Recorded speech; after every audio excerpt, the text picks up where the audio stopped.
حضرت مولانا مفتی عبدالرشید صاحب دامت برکاتہم جو استاد حدیث ہیں اور مفتی صدر مفتی ہیں جامع علوم پٹکا پور کے، میں حضرت سے انتہائی ادب و احترام کے ساتھ میں درخواست کرتا ہوں کہ حضرت تشریف لائیں اور اپنے قیمتی مواعظ حسنہ سے ہم سامعین کو محظوظ فرمائیں۔ بسم اللہ الرحمن الرحیم۔ 1:20 ہو رہے ہیں، ابھی نماز بھی پڑھنا ہوگی ظہر کی، اور جو ایام چل رہے ہیں اس میں بہت دیر تک ظہر کا وقت بھی نہیں رہتا، اور آپ کے سامنے بھی کئی حضرات باقی بھی ہیں، اس لیے بالکل گنجائش نہیں ہے وقت میں، اور بس یوں سمجھ لیجئے کہ بس ایک حاضری درج کرانا ہے، اس لیے وقت نکال کر کے آ بھی گیا، اور ان حضرات نے بھی تھوڑا سا موقع دیا۔ صرف ایک بات کہنی آپ سے کہ جس وقت گیٹ سے انٹری ہو رہی تھی تو جو منظر ہم نے دیکھا، ایسا محسوس ہو رہا تھا کہ جیسے ہم اس ملک میں یا کم از کم یو پی میں نہیں ہیں۔ اس طرح کے مناظر کبھی کبھی کیرل میں ایک ابو بکر صاحب ہیں جو کافی اچھا نظام چلاتے ہیں، ان کے ہاں کے بچوں کی اس طرح کی ڈریس، صافے اور وہ پورا نظام رہتا ہے، تو کانپور کے اعتبار سے ایک نیا فن اور اچھا لگا کہ طلبہ پہلے سے ہی ماشاءاللہ ایک ڈریس میں، جس میں سفید کرتا پائجامہ صدری اور صافے میں، ذرا ڈیفرنٹ نظر آیا معاملہ۔ بہرحال یہ قاری صاحب کی اپنی ایک سوچ ہے کہ جدت انہوں نے پیدا کی اور جد و جہد کر رہے ہیں۔ اتنے قیمتی بیانات آپ نے سنے، اس کے بعد مزید کوئی ضرورت نہیں ہے، بس صرف ایک بات،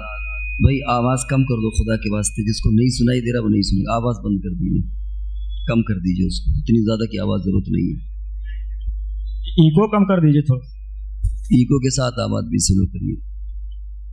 دیکھیے حافظ قرآن حفظ کرتا ہے اور اعزاز اس کے والدین کو دیا جاتا ہے، ممکن ہے اس سے پہلے آپ یہ بات سن چکے ہوں، لیکن چونکہ ہم دیر میں آئے، یہ کبھی کبھی سوال پیدا ہوتا ہے کہ کیوں اعزاز دیا جاتا ہے۔ ظاہر ہے اس کی وجہ یہی ہے کہ وہ سبب بنتے ہیں بچے کی حفظ قرآن کا۔ اگر بچے کے اندر تمنا پیدا ہو، امنگ پیدا ہو، وہ بار بار گھر میں تقاضا کرے کہ میں حافظ بنوں گا، لیکن ماں باپ اس کا رخ پھیر دیں، اسے دوسری طرف لے جائیں، اسکول میں داخل کرا دیں، مدرسہ نہ بھیجیں، مکتب نہ بھیجیں، تو بچہ چاہ کر کے بھی حافظ نہیں بن سکتا۔ اس میں پورا کا پورا تعاون اور سبب کے درجے میں والدین کا بھی ہوتا ہے، اساتذہ کا بھی ہوتا ہے۔ اسی لیے اللہ تبارک و تعالیٰ والدین کو میدان محشر میں اعزاز کریں گے، تاج پہنائیں گے، اور سبب بننا بھی اپنے میں بہت اہمیت کا حامل ہے۔ شادی ہوتی ہے، اس جوڑے سے ایک بچہ پیدا ہوتا ہے، یہ ماں باپ بنتے ہیں،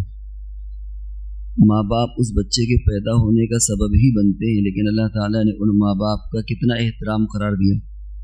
قرآن پاک میں ہر جگہ اپنی ذکر کے ساتھ، شرک کی نفی کے ساتھ ساتھ والدین کی اطاعت کا بھی ذکر ہے، کیوں؟ اس لیے کہ والدین سبب بنے اس بچے کے آنے کا۔ اسی طرح یہاں پر بھی اس بچے کے حفظ کا سبب بنتے ہیں اس کے ماں باپ، اس کے اساتذہ۔ حدیث میں آتا ہے کہ جو وہ اعمال مرنے کے بعد جو جاری رہتے ہیں، اس میں رجل صالح، ایک صالح اولد، ولد صالح کا لفظ آتا ہے، یعنی وہ بچہ جو صالح، ظاہر ہے کہ جو بچہ حفظ کرتا ہے وہ کبھی نہ کبھی پڑھتا ہے، کوششیں کرتا ہے، تو اس لیے ان کے والدین بھی مبارکبادی کے مستحق ہیں، اساتذہ بھی مبارکبادی کے مستحق ہیں۔ اور یہ قرآن یہ عالم کی روح، جس طریقے سے ہمارے جسم میں ایک روح ہوتی ہے، ایک جسم ہے، روح نکلنے کے بعد جسم کی وقات نہیں رہتی۔ گھر میں جنازہ ہوتا ہے، کوئی نہیں کہتا ہے کہ ابا لیٹے ہیں، فلاں لیٹے ہیں، دادا ہیں، بلکہ کہتے ہیں جنازہ رکھا ہے۔ لوگ نام چھین لیتے ہیں، اس سے نام بھی چھین جاتا ہے، حیثیت بھی چھین جاتی ہے۔ لیکن